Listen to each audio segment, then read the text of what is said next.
Greetings survivors and friends, SHADOWFRAX here once again with your weekly fix of fixes and other stuff from the world of Rust development, where today I have happist news, sleeping bags on wheels, and mobile rocket launchers. But first, spank that subscribe button, join the ring-a-ding-ding club, and let's all just get on with our lives, shall we? So, it's the Ides of August, and that can only mean one thing.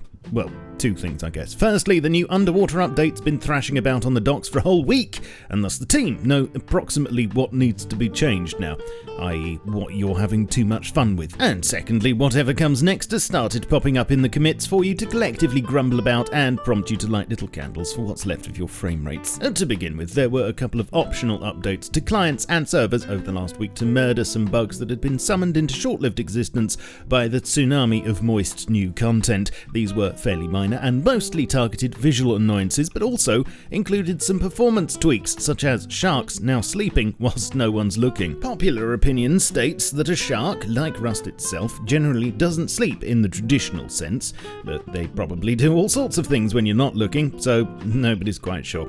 Yeah, the mystery of the sea. Talking of which, over on staging, the way submarines function will be changing slightly.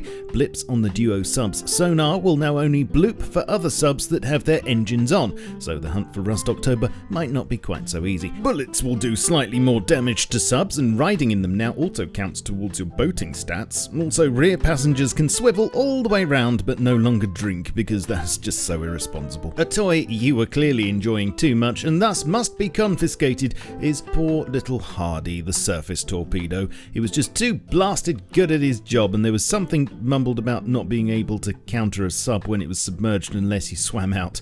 Yeah, well, reality asserts itself once more and proves everything is still subject to change. You can, of course, still blow up those annoying boat users with Laurel, the direct torpedo, who's now been renamed to Torpedo. You just need to be surface to do it.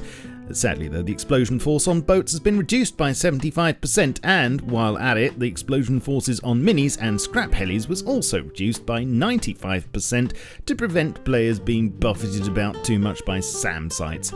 Oh, was it all a bit too wibbly-wobbly out there? Bang, bang, bang, choppity-chop-chop, twang. In other related changes, soon, not all waves will be on the surface, as you'll be able to gesture underwater and whilst swimming. Not dancing, though. The clambarder is definitely off limits. In yet other changes, a bug that was preventing players from gesturing on the sofa was squashed. Spear guns and spears have had some world model and animation updates. Not quite sure how one fits inside the other. Subs should stop moving faster when a player dismounts. If a player is holding back when they successfully catch a fish, then backwards movement is now blocked for 1 second whilst the fish is caught, and the workbench name is being made consistent with its spelling elsewhere in the game, i.e. as one word instead of two. Did you hear that, Grammar Horse? Grammar Horse?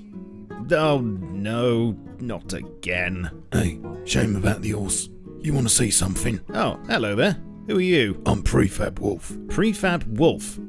Okay, what have you got for me? Go down the hangers. There's something uplifting about one of the boxes. Oh, okay.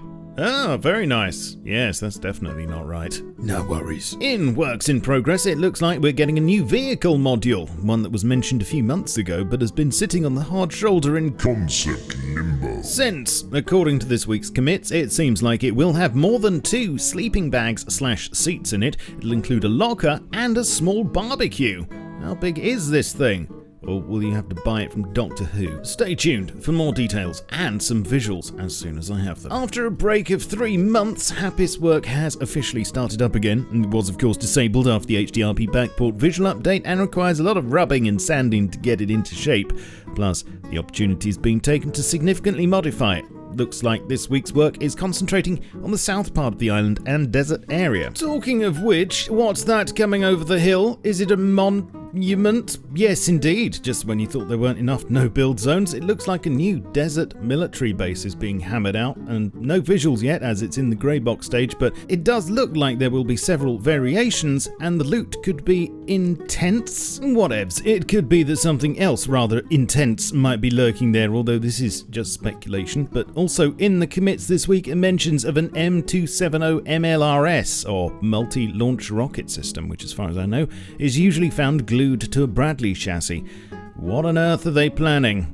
Why not tell me what you think in the comments? For admins who need to fix any gaps in the landscape that they might find on ProcGen maps, some help is on the way. No longer will you need to spam hobo barrels to fill them. 6 different types of spawnable rock prefabs are available, just on staging at the moment, but these will let you plug any troublesome holes that may crop up. I'll put the names of the prefabs in the description. You can use ent kill on them, but once spawned they will otherwise survive a server restart. Just be responsible, won't you? Oh, and next Twitch drops will be with the Forced Whip on September the 2nd. I know a few of you wanted to know that. Right, like and subscribe. Follow me everywhere. Not literally, but Twitch, Twitter, Facebook, Discord, and my Steam group are a good start. Thank you to all who continue to support me on Patreon. All links are below if you wish to join them, or grab a subject to change, mug, t-shirt, mask, etc, etc. I shall catch you all soon, but in the meantime, keep calm and stay rusty. Cheerio. This video is powered by AWDIT's producer range of workstation PCs, available now at awdit.co.uk. Bang, bang, bang, choppity chop chop, twang.